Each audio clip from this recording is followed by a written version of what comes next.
Okay, let's dive into this. Welcome to today's Explainer, everyone.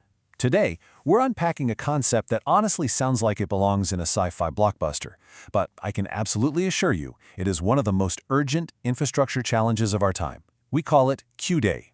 We're going to explore exactly what this quantum threat actually means, how the timeline is just rapidly accelerating, and specifically, why it poses a uniquely terrifying threat to the critical infrastructure and SCADA systems that literally keep our modern world running. So think about this for a second.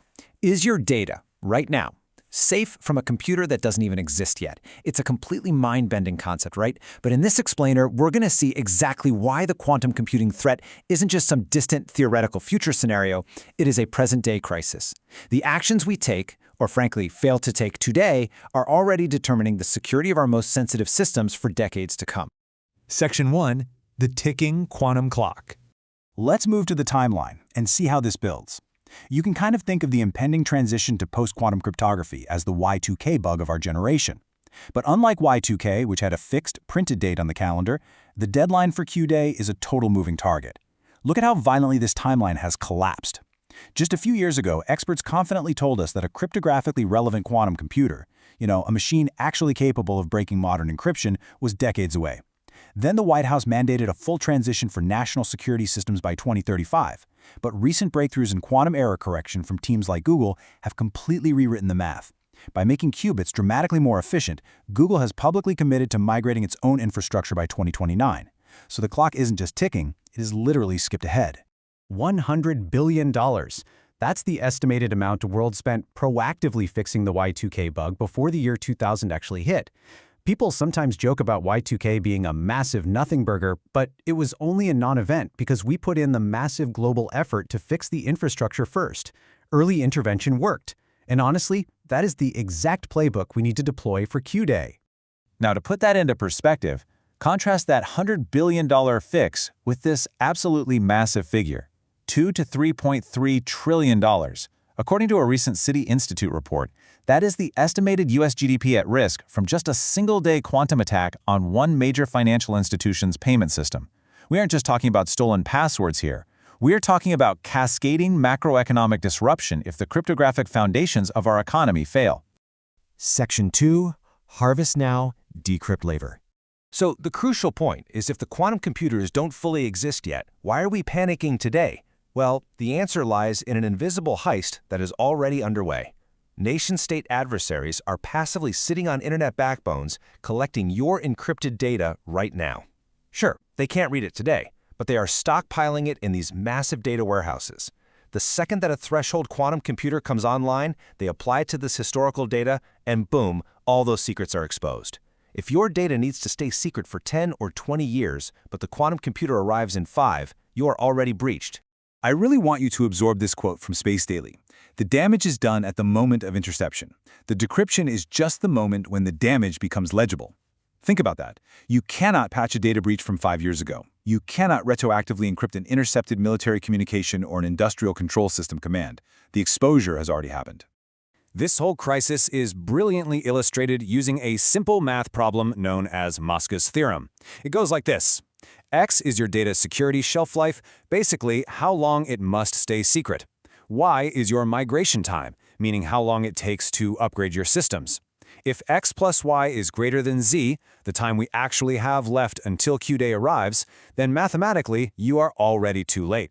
You will inevitably experience a period where your most closely guarded secrets are completely exposed to attackers. Section 3. The threat to SCADA systems.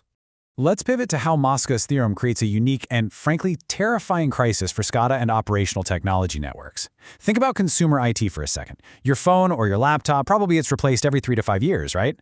Updating cryptography there is relatively easy because the hardware turns over constantly. But SCADA systems, power grids, telecom networks, and aerospace components, those sit out in the field for 20 to 40 years, sometimes more. A quantum computer arriving in 2030 is an absolute catastrophe for a SCADA system that was built and deployed back in 2015.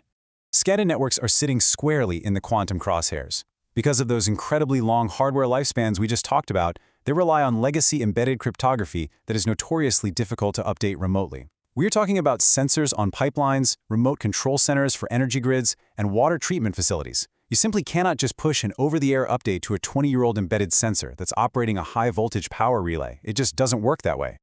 This quote from Bain perfectly summarizes the peril for operational technology.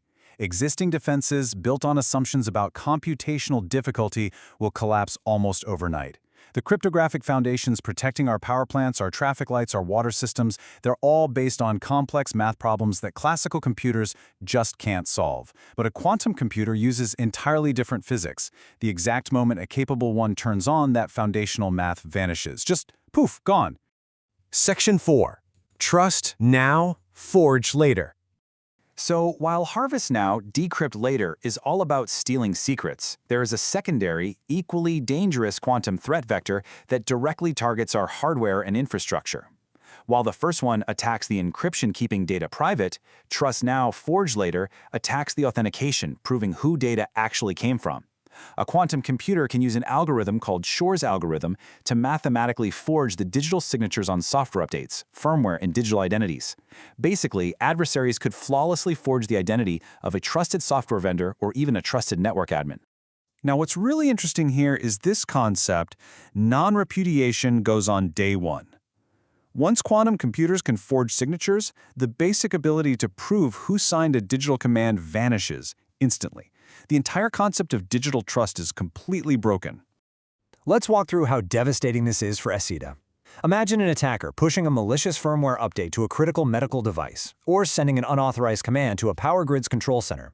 Because the attacker used a quantum computer to perfectly forge the digital signature, the SCADA system's defenses will look at the command, verify the math, and basically say, "Looks legitimate to me." It bypasses all traditional alarms because the network fundamentally trusts that forged identity. It's a real game changer, and not in a good way. Section 5. The Post-Quantum Migration Plan. So, what do we actually do about all this? Well, the sky is not falling if we act proactively. But as a quick, sobering reminder of our stark reality, you cannot patch a data breach that occurred 5 years ago. Migration planning cannot be treated as some distant IT project you'll get to in the 2030s. It absolutely must be treated as an immediate infrastructure modernization initiative right now, today. Here's the roadmap. Step 1 is cryptographic discovery. You have to find where all this vulnerable cryptography is hiding in your networks, because you can't fix what you can't see, right? Step 2 is phased hybrid modernization. Whatever you do, do not try to rip and replace everything at once. Run classic and post-quantum algorithms side by side. And step 3 is building crypto agility, designing your network so that algorithms can be easily swapped out in the future without tearing down the whole shebang. And specifically for those hard-to-update SCADA systems we focused on, there are actionable mitigations available today. You don't need to rebuild a 20-year-old power grid from scratch tomorrow morning. Instead, organizations can deploy quantum-safe network overlays. Think of these as a protective shield, wrapping that legacy traffic in post-quantum encryption while it's in transit. It protects your inbound and outbound data flows immediately, buying you time while you wait for the physical hardware upgrade cycles to catch up. Which leaves us with this final, vital question to close out our explainer. Are you migrating on your own schedule, or are you waiting to migrate on an attacker's schedule?